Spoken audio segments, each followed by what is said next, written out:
G'day guys, this is Rob from Troutlore.com.au, Australia's fly tying specialist store. Today we're tying a fly that many of you will know, especially if you've been following me on social media lately. It's the Bredbo, or one of the many variants of said fly. It's a classic Australian hopper pattern, often used as a drowned hopper from the Monaro region based on the Bredbo River. You will find it in a range of books, notably Australian Fly Patterns by Peter Coulson. Peter himself ties his version of a wet Bredbo in there. You will find it also in John Veniard's Further Guide to Fly Dressing, the old British book. It made it all the way over there into Veniard's catalogue back in the 1960s that was. More recently, the book titled The Bredbo, written by Mick and Jim Findlay. This book goes into the history of the fly itself and the many variations over the years. So today we are tying the cover one. It's the Eastways Bredbo, as shown on the cover of the book, with the original notes from Eastway himself dating back to 1906. So let's get started. We are coming in with a Camazan B170 hook in size 10. Given this is a hopper pattern, size 10 is always a good place to start when you're tying up a few. And then for the body, the recipe calls for yellow silk floss, so one like the ovals is a great option. I'm using a Danville's one today, as it was on the bobbin on the disc. We're starting at about a hook eye's distance behind the hook eye, and then we're going to start wrapping down the hook shank, ending just shy of the bend of the hook, and trim that excess free. Then we are going to wrap back up and back down again, and back up, back down once again, and then a final pass will bring it back up to the eye of the hook, as this is a finer floss than what was used in the original recipe, and we need to do a few layers to build some bulk.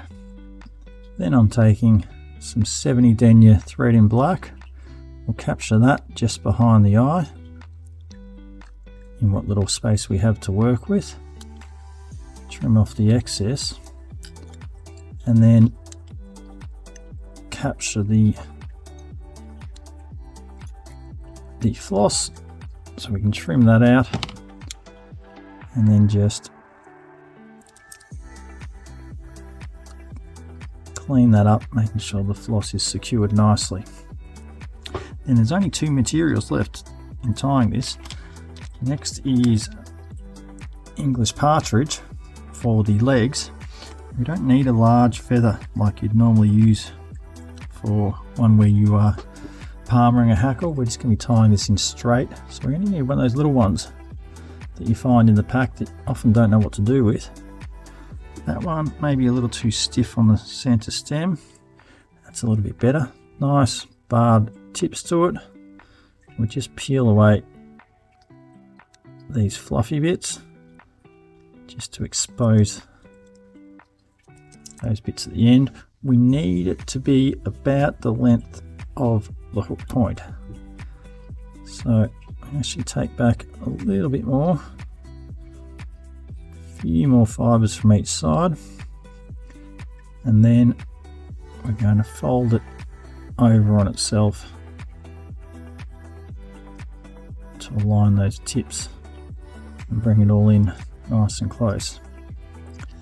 Then holding that in place, do a couple of loose wraps and then pull down on the thread, not up in this instance since we're tying it underneath, and then just align that so that the stem stays underneath the hook eye, and do a couple more wraps backwards That'll allow us to come in, trim out that stub without trimming out the thread, and that gets that nicely in place on both sides of the hook. Finally, for the wing of this fly, we're using golden pheasant neck. We don't necessarily need one of those really big feathers. Just a small to medium size one will do. We end up trimming away a lot of the stuff on the base as well, like we did with the partridge. So we get rid of those, just get that nice coloured section at the top. We want this to run just past the bend of the hook, so we'll be tying in at about that taper where the colour fades out. What I'll do with this is just fold it over on itself, like what we did with the partridge, and then that's going to be laid down to the right length. A couple of loose wraps, and this time pulling up to secure it in place. One more wrap, then pull that tag back and a wrap around the bare hook shank to lock it in place. Then we can just make sure that that's sitting the way it needs to. A couple of wraps back to, with a little bit more tension to lock that off, and we can snip away that stub. Once that's done, we just need to capture all those fibres at the end and build up a nice head to the fly to ensure that there's nothing sticking out. After you've done that, it's just a matter of whip finishing, which is always difficult working around these cameras and lights I have set up. So a couple of 2 or 3 turn whip finishes. That'll lock that head into place. Before we trim that out, we just give it a quick look around, make sure everything's where it needs to be. Trim that thread, and then we'll pull out our bodkin with the head cement. A little dollop of head cement on the bodkin.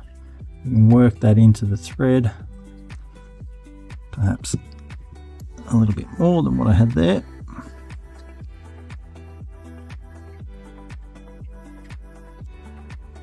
And allow us to build up a nice glossy head on that fly.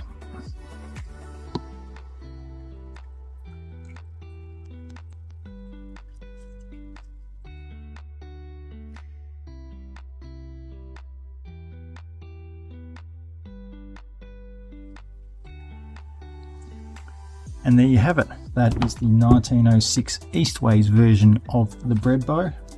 You can find that and all the other ones in the book by Jim Findlay and Mick Hall, while it's still available. And all the materials to tie that can be found down there in the description below. As always, thank you for watching. If you liked the video, give it a thumbs up.